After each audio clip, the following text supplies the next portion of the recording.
కొన్నిసార్లు మన ప్రార్థనలకు దేవుడు జవాబు ఇవ్వకపోవడమే మంచిదే. ఒకవేళ మన ప్రార్థనలు నిజంగా దేవుడు జవాబు ఇస్తే ఫ్రెండ్స్, మనం ఈరోజు ఈ విధంగా ఉండేవాళ్ళం కాదు.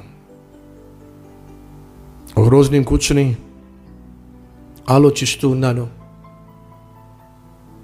ఆత్మహత్య చేసుకోవాలి, కానీ చేసుకున్న ఆత్మహత్య ఎవ్వరికీ తెలియకూడదు, నా శవం కూడా కనిపించకూడదు అని చెప్పి, ప్రభువా చాలు, జీవించిన జీవితం చాలు, ఇక నేను చనిపోదాం అనుకుంటున్నాను, నా జీవితాన్ని నా ఆత్మని చేతికి అప్పగించేస్తున్నాను, ఆత్మహత్య చేసుకోవాలని ప్రయత్నం చేస్తున్నాను అని నేను ప్రార్థన చేశా. ఒకవేళ దేవుడు పైనుంచి శుభం అన్నాడు అనుకోండి, ఉండేవాడినా? మీరే చెప్పాలి. ఆమేన్ అన్నాడు అనుకోండి, ఉండేవాడినా? అలా మన జీవితంలో ఎన్నెన్ని ప్రార్థనలు చేసి ఉంటామో కదా, దేవుణ్ణి ఎన్నెన్నో అడుగుంటాం కదా.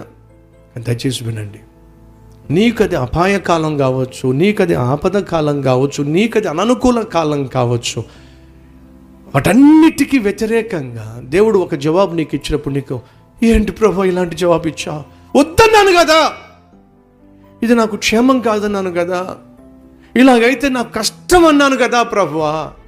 అది నీ కష్టం, కానీ నీ కష్టంలో నేను పాలు పంచుకొని నా నామాన్ని ఘనపరుచుకోవడానికే దాన్ని నేను అనుమతించాను.